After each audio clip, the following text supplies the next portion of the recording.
Welcome to the Cashflow Chronicles Open Forum. I had Sheldon Stone on this latest edition. I appreciate your time listening to what is out there. There is so much going on with manufacturing right now, from the Chinese EV dynamic, high tariffs, and just declining margins. Sheldon shared some pretty significant tips and tricks from his time in the industry and just advising companies. So if you're in manufacturing, you work with companies in manufacturing, there could be some pretty cool insights he has to share. And ultimately, I think many of us happen to know Sheldon. Just a great overall guy. Give it a listen, and I hope you guys enjoy. So Sheldon, tell me a little bit more about, it's my understanding you actually had a podcast in your realm of work previously to help promote other individuals. Tell me a little bit more about that. Yeah, Matt, it was really designed to give people a broad view of what goes on in business. So the name of the podcast was Whose Company Is It Anyways? And I had a wide range of people on. I had a bankruptcy judge, I had business owners, I had, if you remember, Murray Feldman, the business reporter on Fox 2, I had him on. So there was a wide variety of people talking about their experience and their perspective of what was going on in business at the time. You know, that's a great point, and that's part of the idea of what I'm doing here at the Cashflow Chronicles. Is the common saying is cash is king within a business. Yeah. Cash flow, Right. liquidity, let's be honest. There's so many variables in business, and giving a platform for individuals to help these other businesses within the wide realm of services and have trust and resources. So I think that's a small world because we think the same way. And I thought it'd be great to have you on and talk a little bit more about what you do there at Capstone. So walk me through a little bit about the current state of the U.S. automotive supply chain right now. What you're seeing in terms of electrification, Chinese vehicle competition, and obviously tariffs being the hot button issue right now. That's a mouthful. That's a lot to answer. And because there's a lot going on, and you covered the appropriate basis. So the tariffs, when they were announced on April 2nd, I believe, kind of threw everyone into a frenzy because of the supply chain. And as you know, in any car that's built here, a huge percentage of that car, the parts come from overseas, and they come from Mexico, they come from China, Europe, other locations, South Korea. And so right away, whether it was the OEMs or the suppliers, they were scrambling to figure out how things get sorted out, meaning how much is it going to cost us and who's paying for the tariffs? Is it, if you're a tier 1 or tier 2, is your customer paying for the tariffs? Are you somehow splitting the burden of the tariffs? Or is that the responsibility of one or the other? And that really lies in the contract between the supplier and the customer. At times, it's not clear. So the administration hit a 90-day pause on the tariffs, meaning that they're supposed to go into effect this month, July, I think July 19th. And then if you remember last weekend, Trump came out and he said the tariffs won't go into effect until August 1st, so in a couple weeks. Still, everyone's kind of what's happening here. And even this morning, there was news that came out that, in particular, Stellantis is trying to, in their contracts, push the burden of the tariffs down into the supply base. Now, if you're a tier 1 supplier and your footprint is international, you have a little more flexibility in terms of what you can do because you have a bigger balance sheet and you can absorb some of this. Smaller suppliers, whether you're a supplier that's a smaller tier 1 and a tier 2, or tier 2 that's a small supplier, they have less flexibility because they don't necessarily have the capital to absorb the extra cost, especially with the thin profit margins that exist. So the tariffs are playing havoc. They're whipsawing everyone. Like, when is it going to start? I mean, is it really going to start on August 1st, or is there going to be another delay? So we just got to wait and see. So to shout out the previous guest, Mike, who was on previously, the cataclysmic dynamic. You have COVID, you have the union strikes that happen, and you have electrification ramp up very quickly. Now electrification is being dropped down a little bit. Then you throw in the current administration with so much, let's backshift everything the last 4 years have been trying to do. All the capital's tied into electrification for the future. And where is a company to go at this moment? And you're operating on what, 3 to 4% margins at times? Yeah, that's a good point. I mean, you can look at the industry, and historically, the industry's resilient. 08, 09 got through the bankruptcies and the weeding out of the supply base, got through COVID and the supply chain issues that evolved out of COVID and after that. But this is, as you're pointing out, this is a multi-pronged challenge right here, right? There's been roughly $212 billion invested in EV infrastructure, whether it's battery plants or production plants here in the United States only. And with in the big beautiful bill, with the elimination of the tax credits, number one, and number two, the previous administration in their bill had, I believe it was $500 million to put in a more robust network of charging stations across the U.S. That is eliminated. So you have the tax credits for the OEMs, you have the tax credits for the consumers, and you have the evaporation of the capital that was allocated for charging stations. Consumer need or want of electric vehicles has essentially gone away, even though that there's new product coming out. Now, what does this mean in the long run? It means a couple things. Number one, at least in the near to midterm, you're giving the EV industry on a global basis to the Chinese. The Chinese, they're 3 OEMs. They're funded by the state and they share technology. So they're putting out high quality, low priced electric vehicles, and they're proliferating those vehicles in Mexico, South America, and in Europe. So without the support of the government that's been eliminated, as I just said, it's putting our domestic OEMs at a disadvantage in terms of advancing the technology, introducing new models, and being able to compete with the product that the Chinese are currently putting out. So that, paired with the fact of the green laws going into effect in Europe with respect to EVs in a few years, the Chinese are going to dominate the European market with their 10 to 15,000 euro cars that get around. So the long-term effect, if things stay static over time as they are now, I think the Detroit 3 will be relegated to a regional manufacturer, meaning region, meaning the U.S. Yeah, I think that's kind of aligns with the current political climate we're in, with isolation, keep everything in-house, nearshore, as they say. Right. We talked about rare earth minerals, which China predominantly owns. And just the auto sector is Detroit, point blank. Right. So it always makes you wonder what the grand plan is, because we're shifting gear from where the world is allocating resources with the green energy policies, and where are you as a business to go? You're right. What also is happening is the Chinese they're pouring money into, and have been pouring money for years, into education, into engineering, into math, into science. And when you look at the 24 largest or most impactful engineering and scientific categories that people can go into, the Chinese now lead in 17 of those 24 categories, and the U.S. are at the remaining 7. So historically, the U.S. has been the breeding ground of innovation.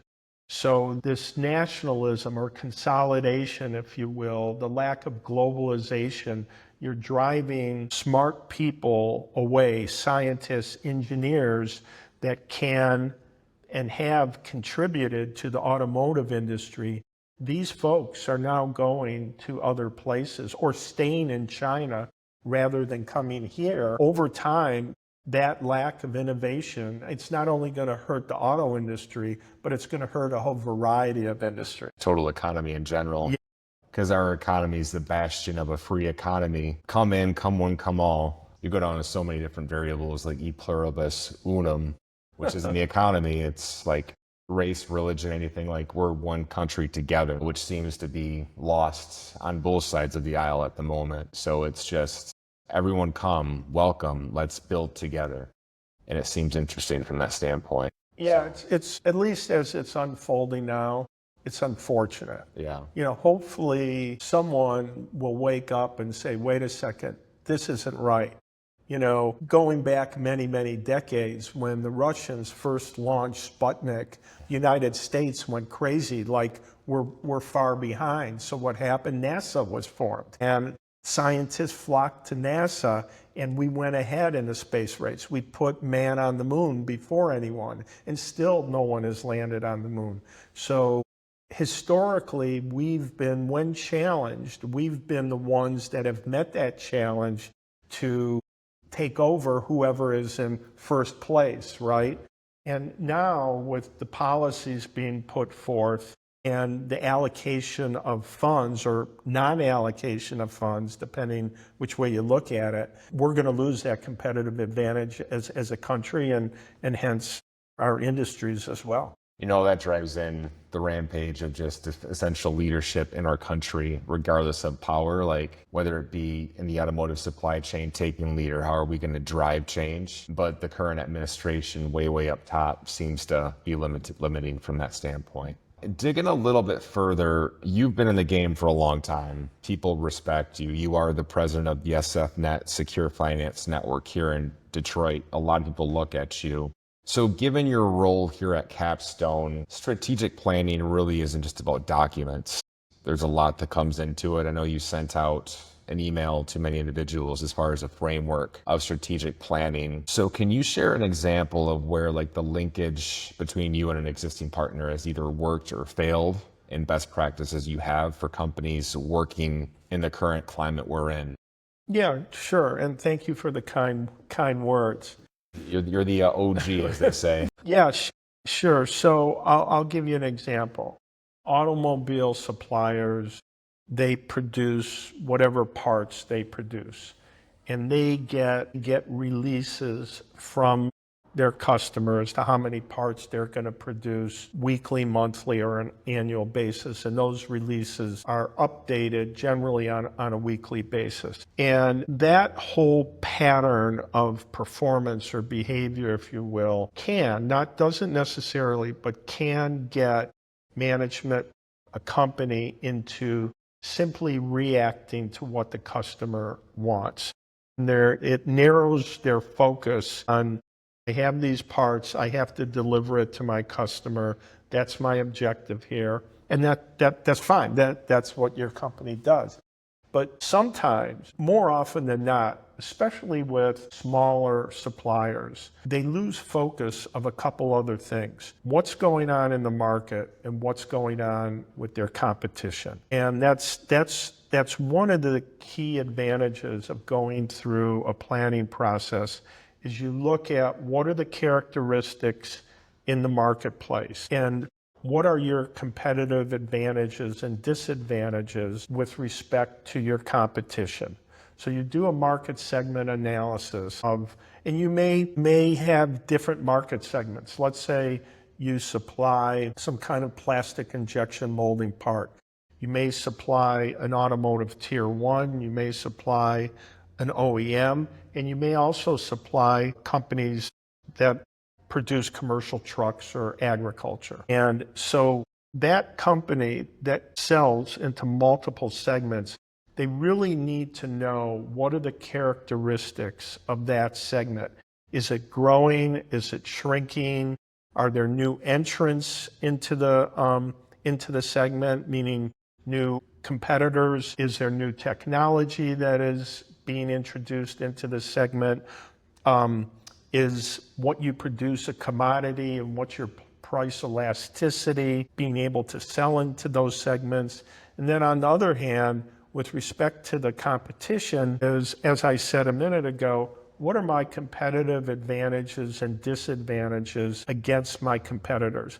Am I a low-cost producer? Do I have higher quality, or any other competitive advantage that I may have? I may be an innovator, and I'm able to lower my production costs, thus offer a lower cost to my customers. So when a company looks at the performance or the characteristics of the marketplace or market segments, they look at how they stack up against their competitors.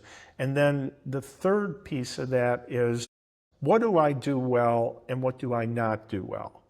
And from the overlap, if you will, of those three topics, designing a set of strategies and then actions to implement each one of those strategies, and make strategic thinking a practice within the organization. I have found that those organizations that do that far outperform their competition in terms of cash flow and in terms of profitability, versus reacting to what's going on in the market and letting a competitor get ahead, or reacting to what your customers want. Yeah, I think that's a great definition. And I always say, play in your sandbox. Like, listen, this is our space.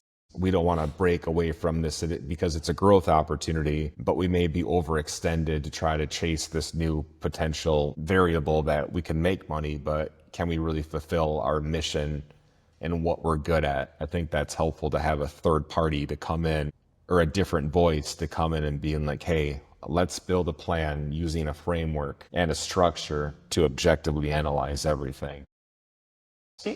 Again, you make a very good point there. I mean, we're getting ready to work with a foreign-based automotive supplier who, by virtue of going through a planning process, they've made the decision to come onshore in the United States. Thus far, the company has only been in Europe. They see advantages of being in the US, and because of making that decision through a planning process, they were able to secure a very large contract with a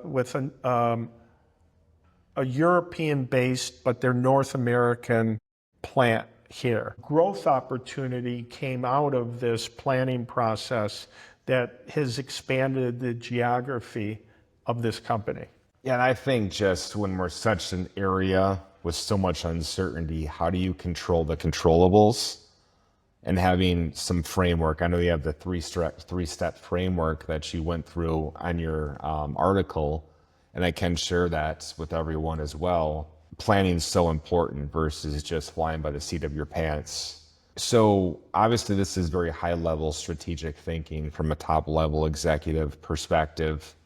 What advice would you give to those in the mid-level managerial perspective that you can control some levels of the production or your people in this current environment? When at Capstone, when we do planning, we work with the client to carefully select the planning team. So the planning team isn't necessarily comprised of only top-level executives. There are key functions within the organization that you want that knowledge part of the planning team. So you just take, for example, someone that's the head of manufacturing or operations. They would be part of that planning team. Now, once the strategies have been developed by the planning team, and let's say one of those strategies are with respect to the manufacturing operations at the company, there is another team that the champion for that strategy, say it is the head of manufacturing, that individual goes out and recruits, let's say, 3 different people to help build the actions or the tactics that will make that strategy effective in its implementation. So now that individual goes out, and it may be 2 or 3 department heads, it may be someone who works on the line that knows what's going on, and those individuals create a set of actions or tactics that support that strategy. So now what you're doing is you're taking the strategic thinking, you're putting it into action, and you're moving the actions throughout the organization. Those actions, the completion of those actions or non-completion of those actions are monitored on a regular basis, either in management meetings or when you bring everyone together to review the progress of the plant. Some people actually post Gantt charts with all the tactics on there publicly and show the progress or lack of progress that's taking place. You just go through a couple of variables from my project management experience. Change management is never easy. And also, when you come in, they're leading the charge as far as who are the key stakeholders to drive this. And it's really cool because you emphasize, listen, you can have a top-down approach if you want to, but I think it's really helpful from my personal experience when you bring all the factors in the organization, they can contribute to the overall success. Yeah, no, you're exactly right, man. It's pride of authorship, right? And the more authors that you have, the greater buy-in you're going to have going forward. And that speaks to the Gantt chart, publicly available. Hey, team, this is what we're trying to achieve. Transparency, and when everyone owns it from an information standpoint, there's greater buy-in.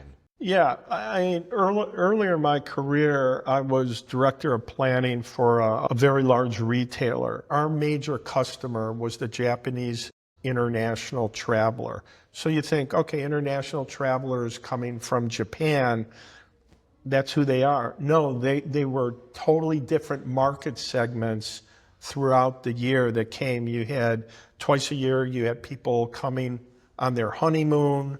You had people coming from not Tokyo, but from the country. You had people coming at the new year that were very wealthy people. So we built profiles of each of these market segments, and we actually built our buying of merchandise for each one of these different segments. And revenues and profits went through the roof because we understood the different characteristics of these different market segments. And that's a great point. First, it speaks to data and all the factors that come into a decision, because you could just look at an Excel spreadsheet of data, make a decision off of that. For my earlier career, management decisions that didn't ask for our input versus empowering individuals to make changes where they own the success within their relative level of authority. Yeah. When should a supplier rethink their go-to-market strategy? Let's say if there's concerns about their customer either consolidating, or there's some potential variables where they're becoming more demanding on the supplier. It goes back to what you just said, paying attention to the data, right? If you pay attention to the pattern of data over time, what happens in the future becomes more predictable.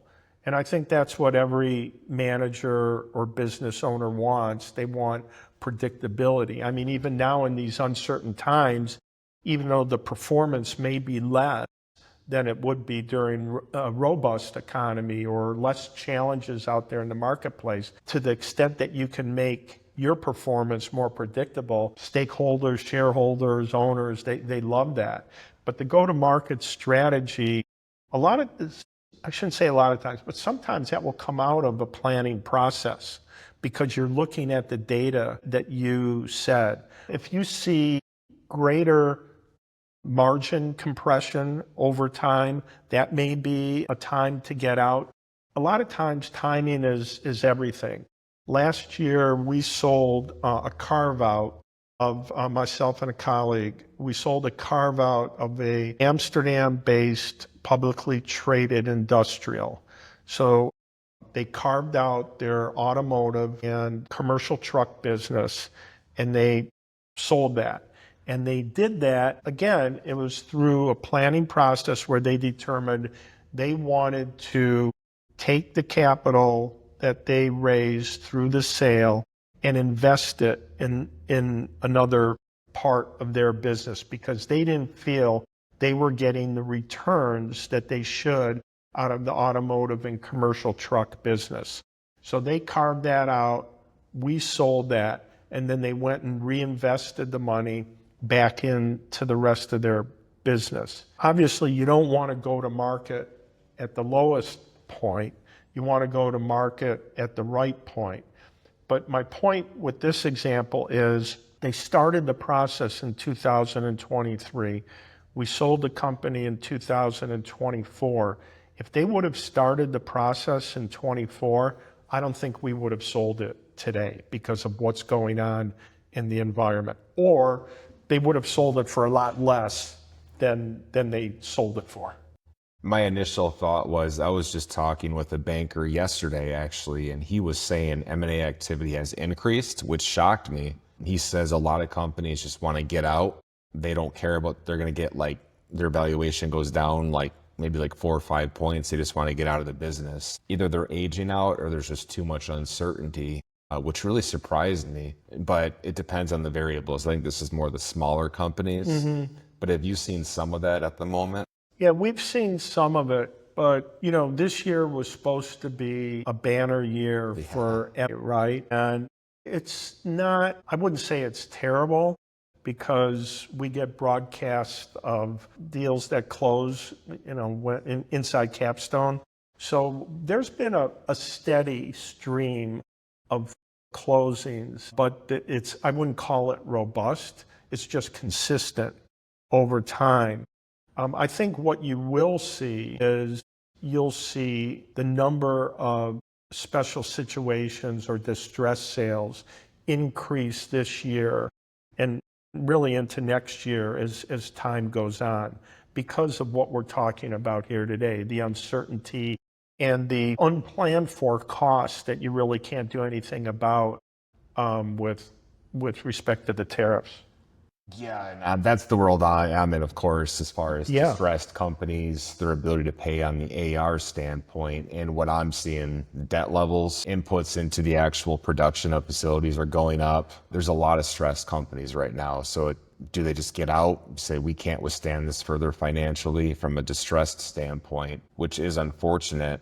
But with M&A activity having not had activity the last 2-3 years, you would think it would be a certain perspective when things would start to turn around a little bit. Yeah, I mean, as we talked about, before we sat down here is, we're closing today on the sale of a distressed Mexican operation of an American auto supplier because they just had to get out. Yeah. And it was even, the tariffs just compounded it. It was distressed before that because of the price pressure and the shrinking margins that existed with their customers. So one last question I have for you is advice you have for companies in the manufacturing sector right now within the realm of your expertise. You've been in the game in this industry for a long time. Any advice you have? I know the common variable is control the controllables within your perspective, but especially leveraging your expertise. What advice do you have for companies in manufacturing, automotive, within those variables they can control? Great question. That's a really good question. Because every situation is unique. It is, but the number one thing that I would say is keep an open mind. I give a lot of credit to owner entrepreneurs who started in their garage and have built a $100, $200, or $300 million business or a $50 million business because they've made this their life and they've started from nothing and now they have something. And generally those folks, their skill set lies in engineering, manufacturing, some related skill set to producing whatever parts they produce. Their skill sets don't necessarily lie in finance, accounting, sales, etc. And by keeping an open mind is listen to outside voices who have a different vantage point with respect to your business than you do. That could be your banker, that could be your CPA, it could be a consultant, it could be another business owner. Join a group of business owners where you can share ideas with each other. If by chance you are distressed and your lender is requiring you to hire someone like me, listen to what that person is saying, because the only thing they're trying to do is to enable you to move forward with your business. So when we get, you look at your broad range of business owners, you get people who are very open. It's like, what do you think I should do? You talk about it, you arrive at whatever course of action you're going to take. You have another group of owners, it takes longer to win their trust, which is okay, because trust is very important in this relationship. And then you have a group of owners who just think their way is the only way because they built this successful organization. So my number one recommendation is keep an open mind to what others are saying, because there's good ideas all over.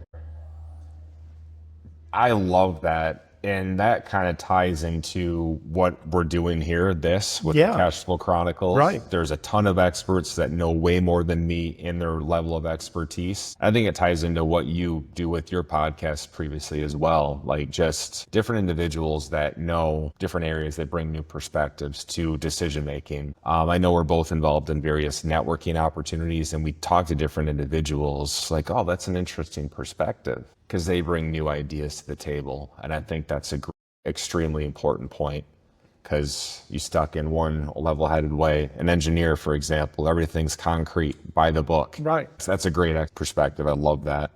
How can anyone help you at the moment, or what do you want to leave behind from this time to the universe of our followers here? Anything, given your time spent today?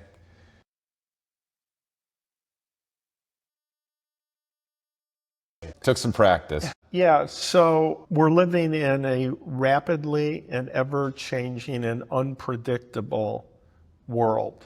Some of that is market-driven, some of that is policy-driven. And look at your business, look at the data, as you said, make the business to the best of your ability predictable, increase its predictability, and do what needs to be done to get through these times of uncertainty. And sometimes it's a painful decision. You may have to close an operation or sell an operation. You may have to have a reduction in force because of shrinking margins. But make those tough decisions if they need to be made. And if people bear down, look at the data, and make those decisions that are data-driven, they're increasing the likelihood that they'll weather the storm. Great insights, 100%. Thank you so much for the time. I really do appreciate you joining. And feel free to reach out to Sheldon. He's a great resource for everyone. So thank you so much, And Sheldon. thank you, Matt. I appreciate the opportunity. Appreciate your time. Thank you. Thank you.